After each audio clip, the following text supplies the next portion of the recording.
there's been an update in regards to the Andretti US Congress thing, and it's gotten a fair bit more serious. Yes, I know, I'm just a professional yapper from on top of a ladder, but even I can tell that, really, Formula One, you should probably respond to this pretty quickly. Unless, of course, you want the Department of Justice involved. I'm also aware that I'm not an expert in US politics or in the American legal system, but the stuff I've tried my best to clue myself up on makes me think that Andretti's goal of getting into F1 for 2026 might come true. Now, for those of you not fully clued up, my previous video talked about Andretti's determined efforts to enter Formula One. F1 thought that after this, that maybe Andretti would just take their toys and go home and go back to IndyCar and all the other stuff that they do. But no.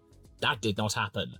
The US government came to their rescue. The situation's then really escalated into a diplomatic incident where there is bipartisan agreement that something is going on that is compromising the prospect of American jobs. And like I said in the previous video, getting both parties to agree to anything these days is crazy. That original letter had a May the 3rd deadline, and there had been no word from Liberty Media since. The talk of Andretti being rejected, and then their case at the US Congress, has escaped the realm of specialist websites dedicated to motorsporting journalism. This has gone to mainstream news sites from all around the world, especially the big American networks. And now it's been taken to the next level of US political oversight. Now I want to take a real quick pause to talk about this really cool item.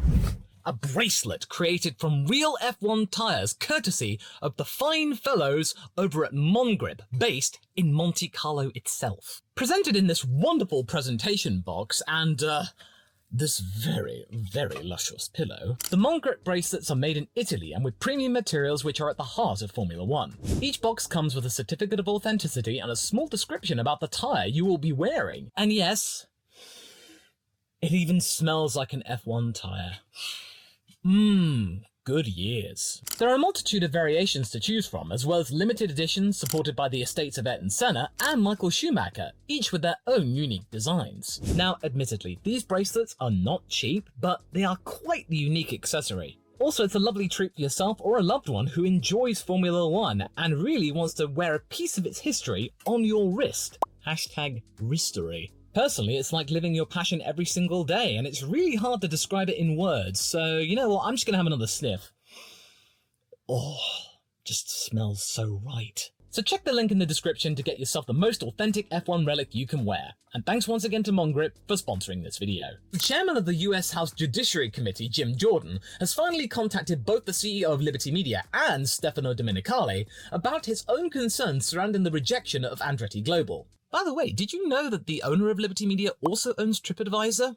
I didn't. But the opening statement of Jordan's letter reads thus. Ahem. The Committee on the Judiciary is responsible for examining the sufficiency of federal competition laws to protect against monopolies and other unfair restraints on trade. Sports leagues, like Formula One, operate in a notable area of antitrust law, in which some degree of collusion is necessary for the creation of the product. However, when a sports league deviates from its rules and practices in a manner that reduces competition and depresses consumer interest in the product, the collusion may amount to anti-competitive conduct. I do sense the irony of putting on a really over-the-top British accent whilst reading an American politician's statement. Yeah. I really should have seen this coming, because when you look a little deeper and look at who's on the committee, right there, from Indiana, Victoria Sparks, the representative, a Republican representative, who's also been at the forefront of Mario Andretti's trip to Washington. You like Formula One, right, Jim? Well, we could have had an American team, but F1 are playing, because, as CNBC noted from a source of theirs, Jim Jordan himself is a major Formula One fan, also being a devotee of Netflix's Drive to Survive. Say what you will about Drive to Survive, I find it a perfectly legitimate way to get into it, so no hating here. She's also the representative from Indiana, the state that not only has the Indy track, but also where Andretti Autosport is based. Now, of course, this is not the sort of way that Mario Andretti wanted to go racing. In fact, he said that he never really thought in all of his life that he would have to go begging to get into the sport, that surely all of the stuff that they provided needed would have been enough. As far as he was concerned, they had met the initial criteria set by the FIA and also secured the collaborative might of an original engine manufacturer in General Motors, like F1 originally wanted, similar in scope and size in fact to Ford, who's partnering up with Red Bull powertrains to work on the battery side of the 2026 power unit. But then, according to Andretti, the goalposts were moved. Most likely, at least according to the opinions of Mario Andretti, the 10 F1 teams collectively decided that, no, they deemed Andretti not worthy and not competitive, and therefore they shut the doors, and probably putting the management in a tight spot. And considering all of the furore we've seen over the last couple of decades, or even several decades, about the teams mounting a charge against the management of the sport, many breakaway rumours, remember 2009? Yeah, I think Stefano is very much aware of what happened there because he was in the middle of it. I kind of feel sorry for Domenicali now because it's the teams that are probably preventing Andretti. And the whole idea of goalposts being moved, it just screams of the plot of Cool Runnings, one of my personal favourite films actually. Very good movie. With this next step, Formula One cannot simply ignore this request for a meeting with the committee, unless it wants to perhaps maybe get entities like the US Department of Justice involved, or potentially have its future endeavours in America, such as a potential Chicago and New York Grand Prix, be suddenly halted for some reason. The shareholders and stakeholders of Liberty Media, who are known on the US stock exchanges as FWONK, might get a little bit jittery, as it were, because their investments might be compromised in terms of the US growth, which is seemingly the big mission for Liberty Media, even though all of the big open goals for that opportunity are now being curtailed thanks to the teams. Weird. If you've got a person who is in charge of a judiciary committee who not only knows what a Formula One is, but also is a fan of the sport and probably knows a thing or two about it more than the average politician, and he probably knows a lot more than the majority of celebrities who get to go on the grid and walk around the cars, lucky stiffs, I wish I could have done that. Liberty Media need to be prepared for this bipartisan committee to be asking all questions. Looking at that letter at all the citations and references they made, they've been looking at all of the F1 media websites, including the very, very hopefully wanting to be discreet but actually not discreet thing about the additions and the amendments of the next Concord Agreement, where, oh, would you look at that? Where you could have 12 teams up until this point, they want to bring it down to only having 10 teams. And wouldn't you know it, there are currently 10 teams running in the sport. So therefore, oh sorry, well, we would like to have you, but, you know, we've got no room. At least not until 2031. Isn't that unfortunate? Unless you want to maybe buy a team, in which case, over $1 billion, please. So going into the letter more and more, you can tell that the motivations of the committee are to bring to light the inconsistencies that the commercial arm of the sport implemented when comparing the initial approval from the FIA. By the way, it's important to note that the whole drama between the FIA and Formula One is going to be intensified immensely because Ben Sulayem, the FIA president, is mentioned here in a quote that he made to a previous investigation and article about this whole situation being all about money. Oh dear. Okay, that's already bad. Ben and Stefano do not like each other. But Jordan does correctly refer to the inconsistencies and differences between what the FIA finds acceptable for a functioning and competitive team and what the commercial side deems as a financially prudent and acceptably competitive team. The FIA approved Andretti, deeming them worthily competitive and being able to function in the modern day of F1, whereas Formula One management themselves begged to differ. From my own initial analysis back when it all happened, the initial rejection from Liberty Media, you can go and check out my video about that on top, when it also got buried by the Lewis Hamilton Ferrari news. Ooh, how convenient.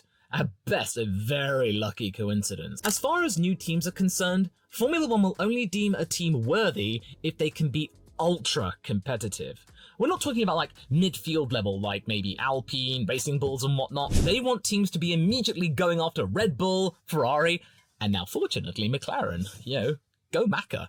But that's the thing. That is completely unrealistic in year one, especially when you got a brand new set of regulations. By the logic of Formula One when they made that statement, Haas wouldn't have gotten in, because Andretti around America is very much a household name. Haas, not so much. And also, one of the letter's citations notes that so far there is no challenge since Red Bull had dominated in the ground effect era of Formula One so much.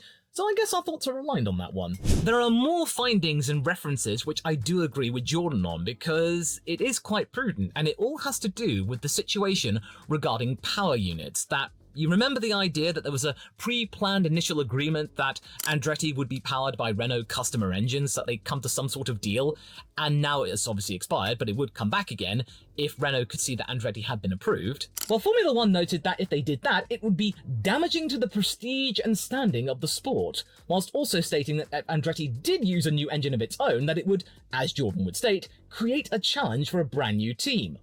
What? Are you saying, Liberty Media, that General Motors wouldn't be good enough? That they wouldn't have the resources? That it would be a challenge? Just look what Cadillac and General Motors are doing in different categories, including hypercars. They're doing really well. And also, this is the same organization that went to General Motors and went, hey, come here. Hey, why don't you, instead of dealing with that Andretti nonsense, why don't you come and power some of our existing teams? You want to enter for 2028, right? Well, maybe if you came on your own, then we might have a team or two that might want to take up on your offer. You know, you're an American company. With our European outfits, it could be a match made in heaven.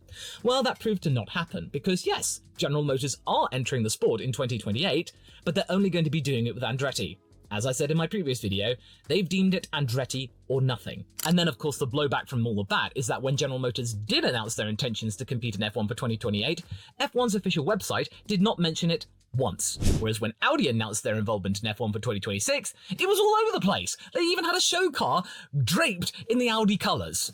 Telling. And also, I can't imagine that Renault would be happy that if they had a deal with Andretti, it would be damaging. And the biggest point that this letter brings up is the idea that Andretti mentioned before, that the teams might be protecting their own, and calling for the commercial arm and owners of F1 itself to resist any brand new entries. Now, this is my own speculation here for this bit. I would have a tin hat here, but you're going to have to make do with the bobble hat of bias, so there you go.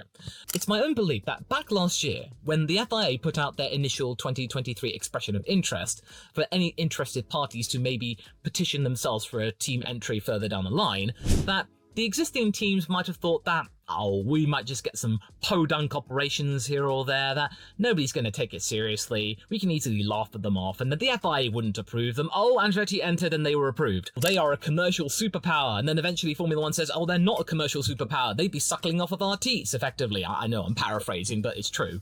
But you just get the feeling that there was so much surprise and shock that Andretti were granted approval by the FIA that the commercial side didn't know what to do. This wasn't supposed to happen in their eyes. And then, of course, you get the teams lobbying the management. The management then have to go and do what the teams say because otherwise there's pressure from them. It's a minefield. The whole argument comes back down to prize money and capitalization on F1's huge success in profitability post-2020 and the Roni Rona. Maybe that's it. Haas, McLaren, there were quite a few teams that could have easily gone belly up had things not worked out the way they did and Formula One went back to racing in July. Making ventilators for hospitals could only get you so far. They managed to get through the biggest adversity that F1 had ever seen, that many teams that could have done really well could have gone under. No other team should reap the success and the rewards that they had because they hadn't done the time. It's making the whole thing like a closed league. It's a closed operation. It's a club. And as some politicians would say, it's almost like a cartel. And I know that you are happy that you got through 2020, but you have to move on. There are going to be more teams coming in. You can't just have rich man's pockets or dead man's boots and then have one team buy out another team. That's not sustainable, especially if F1's value goes down. Jordan reckons that the bigger teams are defending the smaller, weaker teams from competition that could cause them to lose out on prize money than the current F1 model, and that maybe the current F1 model might be broken, and the entity cannot hide behind the necessity of a sports league to pursue anti-competitive conduct. Now that hits hard. Say what you will about the politicians involved. I don't want to get into that for this kind of video because A, it's not the time or the place, and also I am not clued up about that part. But the overall message of this letter is perfectly reasonable. It's perfectly valid. There are inconsistencies here.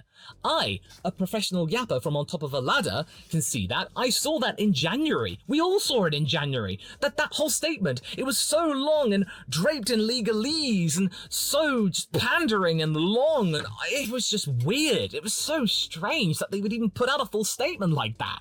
They wanted to justify everything. We knew in no uncertain terms that Andretti weren't getting in. Now, I might be oversimplifying the whole whole situation because I'm not a football fan, I remember something went down a few years ago, something to do with the European Super League. That debacle involved a bunch of European football clubs, very big and lucrative and profitable clubs, looking to break away from their respective domestic leagues and create their own, as their name would imply, Super League. But that move was quickly abandoned due to widespread criticism from not only the fans, but also many leagues themselves, thinking that their own profits and that their own relatability and awareness with fans would be compromised, that it would be isolatory, it could be a closed league, that maybe the only way you would get into this league is if you are deemed worthy or you were profitable and big enough, not through a meritocracy where you could be promoted if you were good enough and then relegated if you weren't good enough. No, there were so many concerns that this move was dropped because once again, as Suliam said regarding the whole situation with Andretti, it was all about money. I'm starting to see something similar here, that Formula One is becoming a closed league. You can't enter the club unless you bring money and you replace an existing team. That's all you can do. You can have all the best facilities in the world. If you are not replacing a team that's already there, then tough luck. Why don't you take that money and put that towards a buyout package, And okay, I will admit that one of the good things to have come out of the cost cap and post-Ronnie Rona situation is that all the teams up and down the grid are in much better financial health than they were before. We are not seeing any more times when teams would go under almost every other weekend because they ran out of money. That's not happening here. In fact, they're nearly all turning a good profit. The days of old, the old Formula One is starting to disappear. That you can't just have a bunch of guys in the garage produce a surprisingly good car and then go and humble all the big competitors like Ferrari and McLaren and whatnot. You can't do that.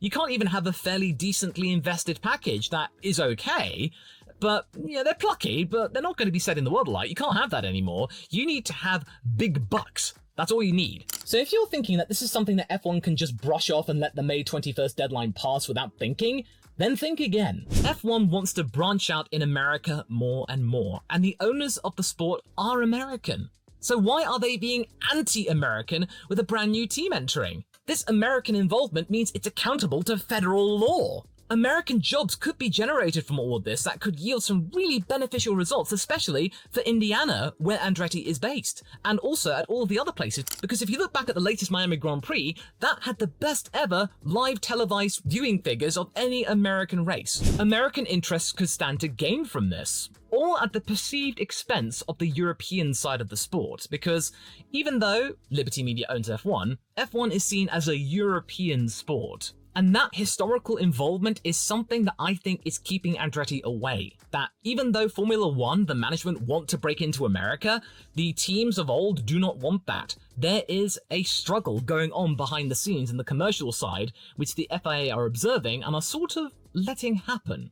I don't know what might come of this. Might we get a breakaway league with all these old European teams going somewhere else? Or we might see something else entirely. Or maybe we might get some sort of resolution. I don't know. But this whole situation is incredibly messy, and I'm sure that the Andretti family did not want it to come to this. That they shouldn't have to beg to get in and get the US government involved. Because it has happened. All of the awareness that this has generated, this is a PR disaster for Formula One. Because they are being seen as isolatory, non-inclusive. They cannot hide from this. They've got to fix this in the eyes of the American populace. As far as I'm concerned, Formula One should have just let Andretti in the first place, and we wouldn't have this mess where we're going to get the situation if that they do get in, then they're probably going to be isolated from all of the other teams, and that's not good. You do need allies in Formula One, and I'm pretty sure they won't get any of them. Well, maybe Zach Brown. Do keep an eye on this, my friend. Like how you should keep an eye on the rumblings of Aston Martin, and where things go for them after a quarter of the team has been sold off by Papa Stroll. Could the supposed confession of the team principal mean that Lance Stroll's future may no longer be as rosy? Well, you can find out more about that supposed confession in this video here that you can go and watch next. I'll see you there.